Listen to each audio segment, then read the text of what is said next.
అందరికీ నమస్కారం అండి.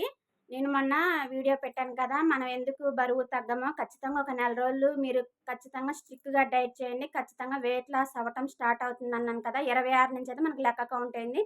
నేను నిన్న ఏం తిన్నాను, ఉదయం పూట పెసరట్లు తిన్నాను, మధ్యాహ్నం కిచిడి తిన్నాను. ఆల్రెడీ మన యూట్యూబ్‌లో లాంగ్ వీడియో గూడా పెట్టాను. ఈరోజు ఉదయం 10కి నేనేం తింటున్నానంటే ఇగో చూడండి. ఒక కీర, 2 క్యారెట్‌లయితే తింటున్నాను. 10 అయింది ఇప్పుడు టైం. చక్కగా ఒక కీర చిక్కు తీసి 2 క్యారెట్‌లు చిక్కు తీసి తింటాను.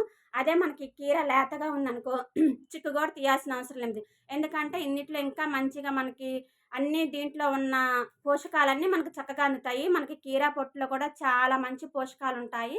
క్యారెట్ మాత్రం చిక్కు తీసుకొని తినండి. ఎందుకంటే ఇవి భూమిలో పండుతాయి కాబట్టి కొంచెం బాక్టీరియా అలా ఉంటుంది కాబట్టి మనం చిక్కు తీసుకొని తినాలి. కీర లేతగా ఉంటే చిక్కు తీయాల్సిన అవసరం లేదు. శుభ్రంగా కడిగి తినొచ్చు. అయితే మీరు ఖచ్చితంగా స్ట్రిక్ట్‌గా డైట్ చేయడానికి ప్రయత్నించండి. మళ్ళీ మీరు టీలు, కాఫీలు తాగి "అక్క మేము వెయిట్ లాస్ కొంచెం కూడా అవ్వలేదని" కామెంట్ అయితే చెయ్యకండి. ప్లీజ్ కొంచెం స్వీట్‌కి దూరంగా ఉండండి. ఈరోజు 10కి కీర, క్యారెట్ తింటున్నాను. ఈ 2 వెయిట్ లాస్‌కి చాలా బాగా ఉపయోగపడతాయి. ఓకేనా మరి?